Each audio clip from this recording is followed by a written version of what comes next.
Boa tarde, pessoal. Então vamos lá, seguindo sequência a nosso capítulo 4 de Geografia. Vamos resolver aqui alguns exercícios, né? Corrigir alguns exercícios. Então, página 63, eu estou com o livro aqui de vocês. Seção Ler e Descobrir. Leia a tirinha da Mafalda a seguir. A gente tem aqui a tirinha dela e começa bem ao fundo, né? Mafalda, pegue o pullover que você deixou jogado. E ela responde: Não tenho que obedecer ninguém, mamãe. Sou o presidente. E eu sou o Banco Mundial, o Clube de Paris, o Fundo Monetário Internacional.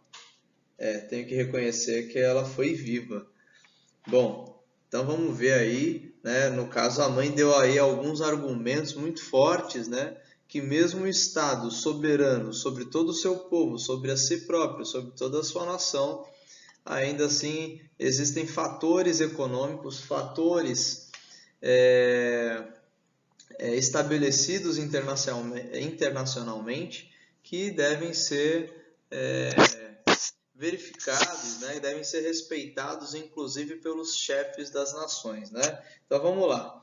O que são o Banco Mundial, o Fundo Monetário Internacional, citado no terceiro quadrinho, né? Então a gente pode compreender que são organismos supranacionais, né? Então aquilo que a gente viu, né? Organizações que estabelecem relações comerciais, né? Que vão além dos territórios das nações, né?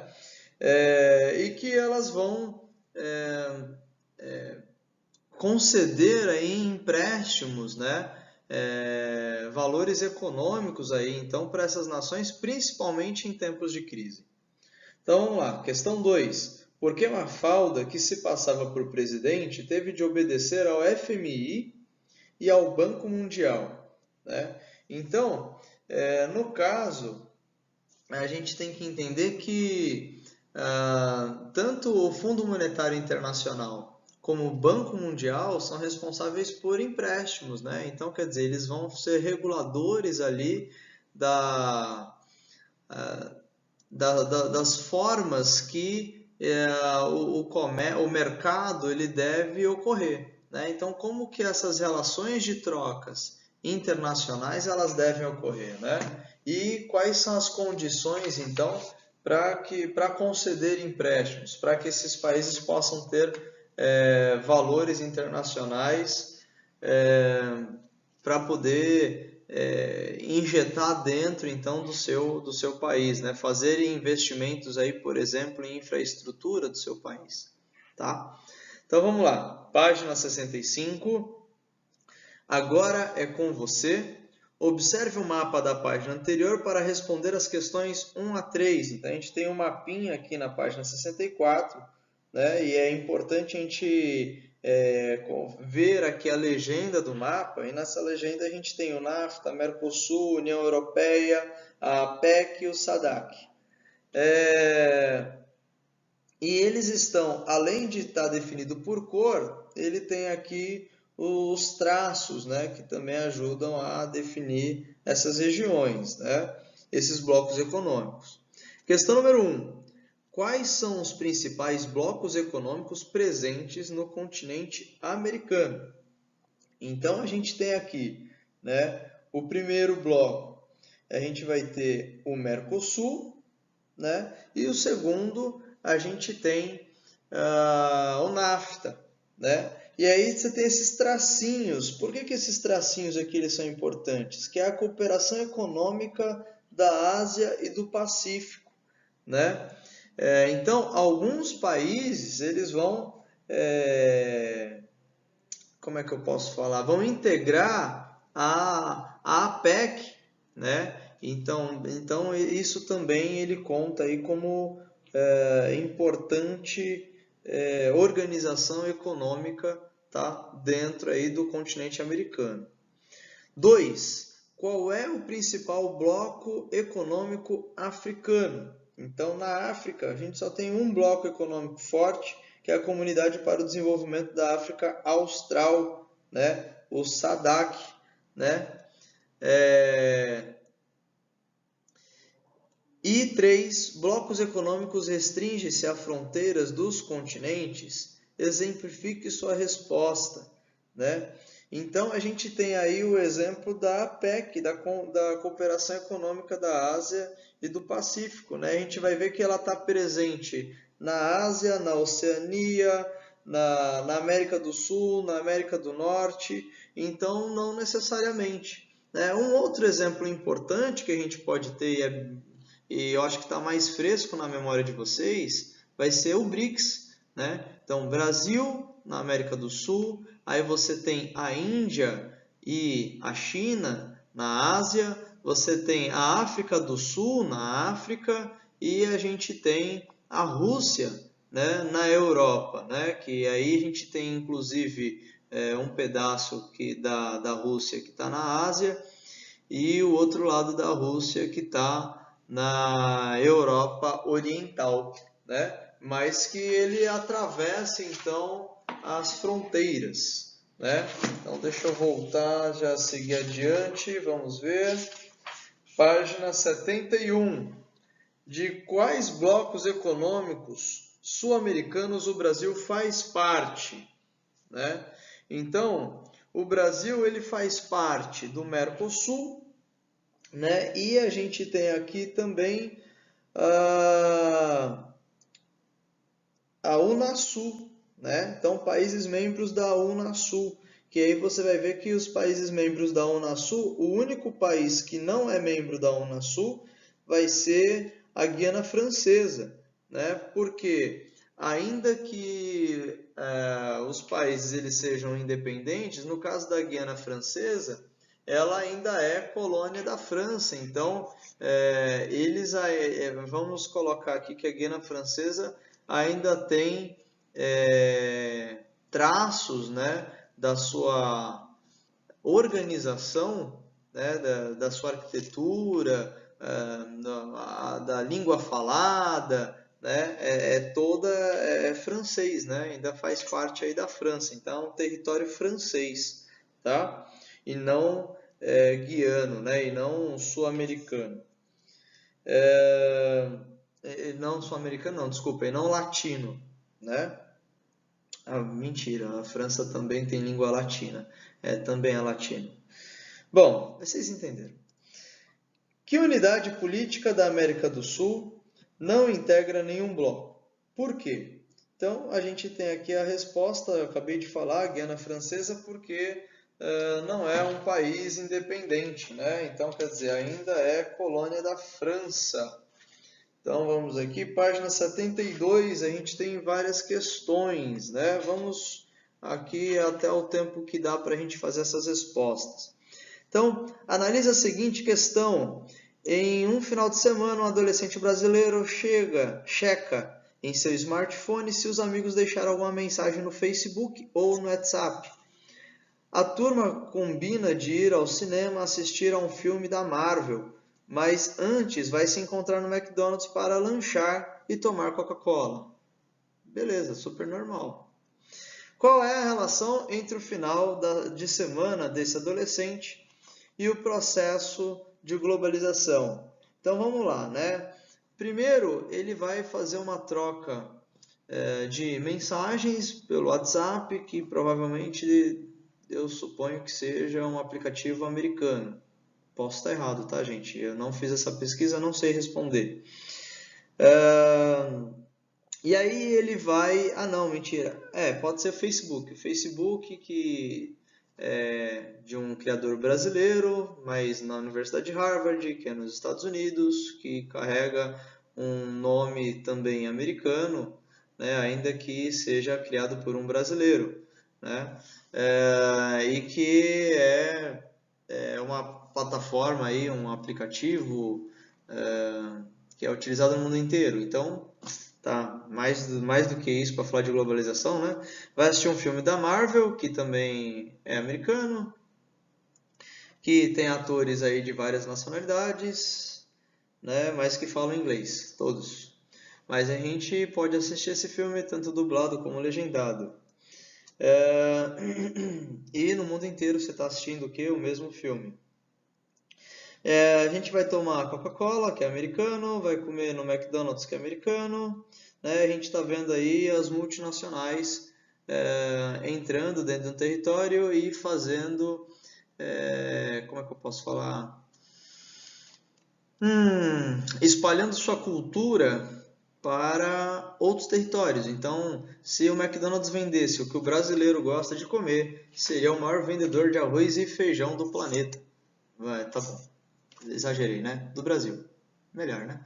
Então, se fosse vender o que o brasileiro gosta de comer, seria o maior vendedor de pão com manteiga, café com leite e arroz com feijão. Então a gente vê que não é bem o que a nossa cultura pede, mas o que através dos filmes, através das multinacionais, eles vão inserindo aí uma cultura, né, em nosso país e em todos os outros países do mundo, né? Então você pode ver filmes franceses, filmes indianos, filmes nigerianos, por exemplo, e eu estou falando desses países porque eles possuem produção cinematográfica própria e, e eles então vão também consumir lanches, hambúrgueres, né? Assim como você que está no final de semana, não tem nada para fazer, numa quarentena, não podendo sair de casa, você frita um hambúrguer e fala, vou fazer um lanche diferente hoje.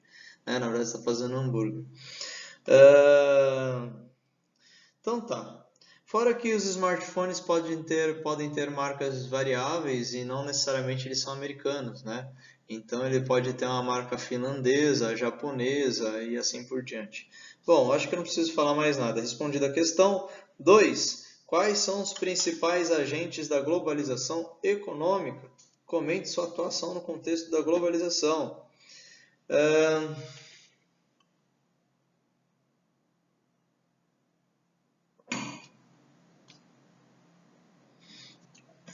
Então vamos lá, os principais agentes da globalização econômica, a gente pode pensar nas multinacionais, nos blocos econômicos, tá?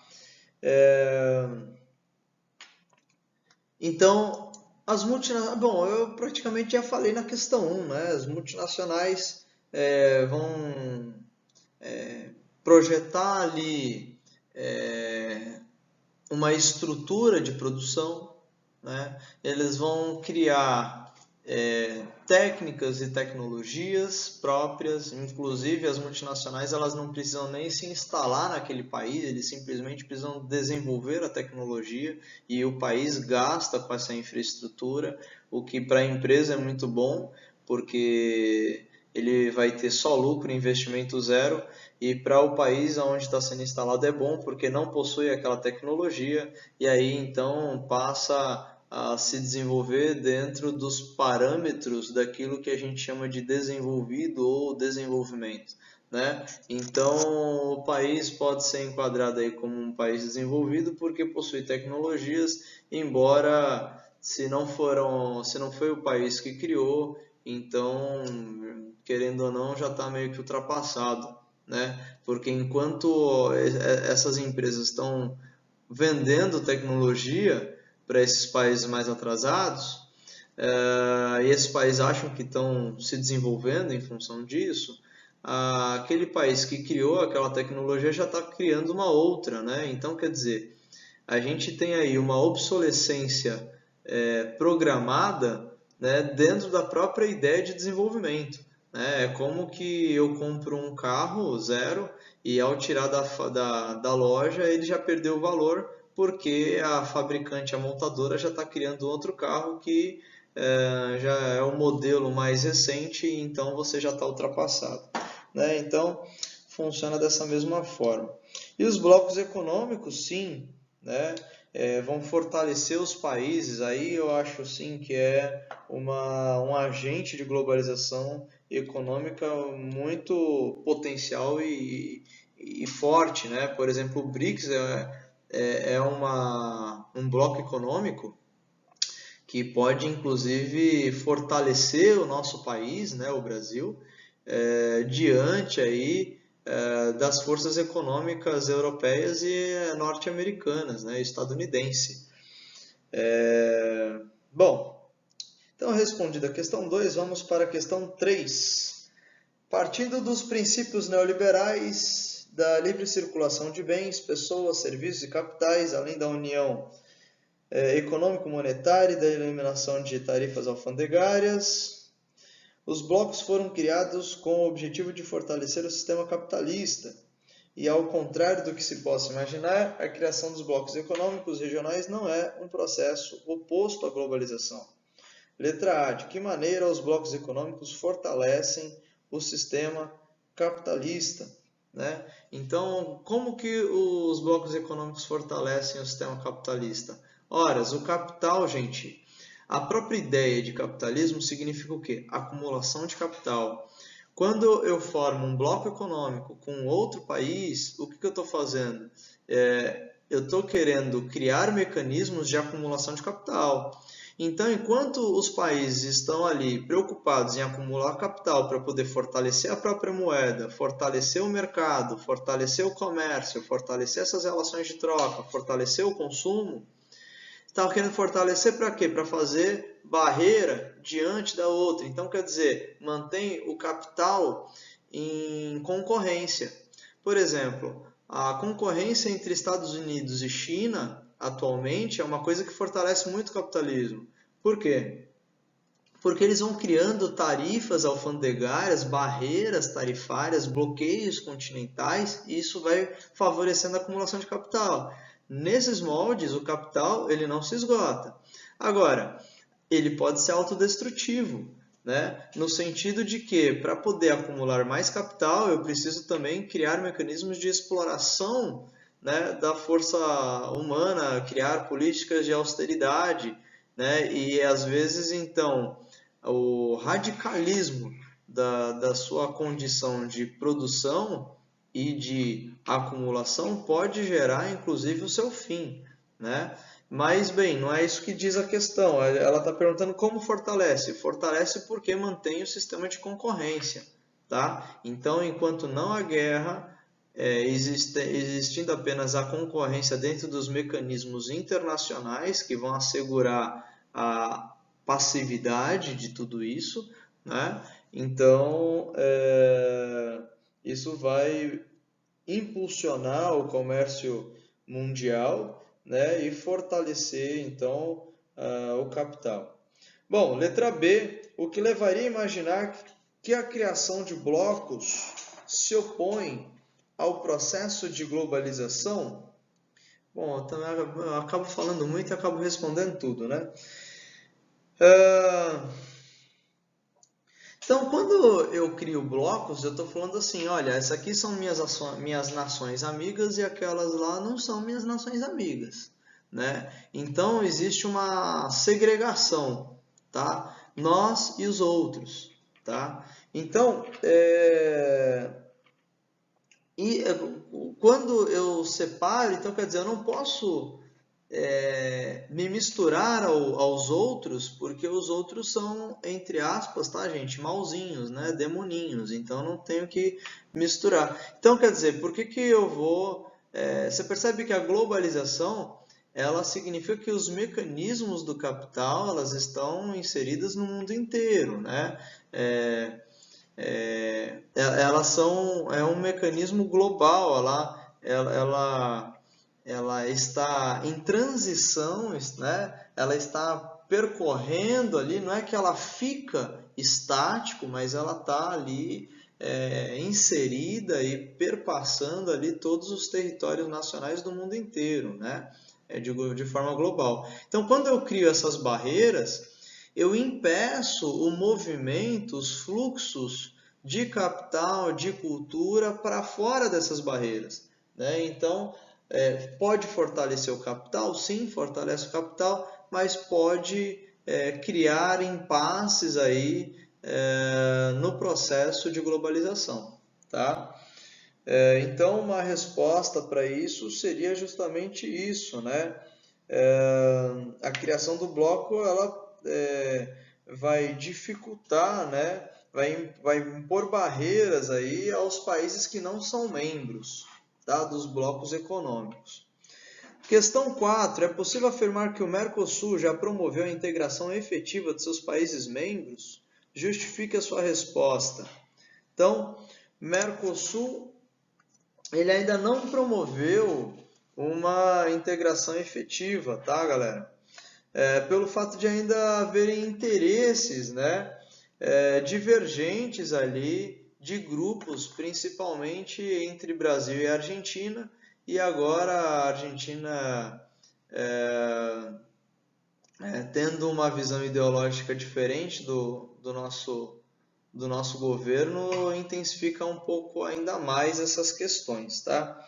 E eu vou aqui direto às respostas, então, das próximas páginas, porque a gente já ultrapassou o tempo, tá, galera? Então, vamos lá. A questão 5, resposta certa, 2, 3, 4, 1. Então, repetindo, 2, 3, 4, 1. Questão 6, letra B de bola. Questão 7, letra C.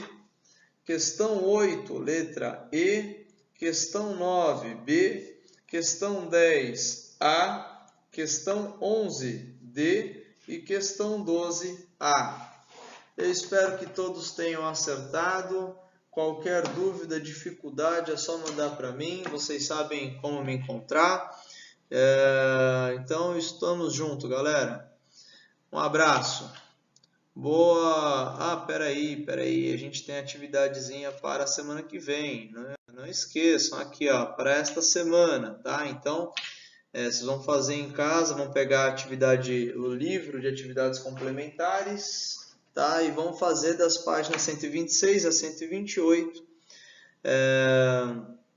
Lembrando que vocês vão fazer direto no Word, então no Word você vai colocar lá a página, a questão e a resposta apenas, salva com o seu nome, sobrenome e deposita ali na pastinha correta do Google Drive, conforme as orientações do tutorial, ok? Um abraço, até mais!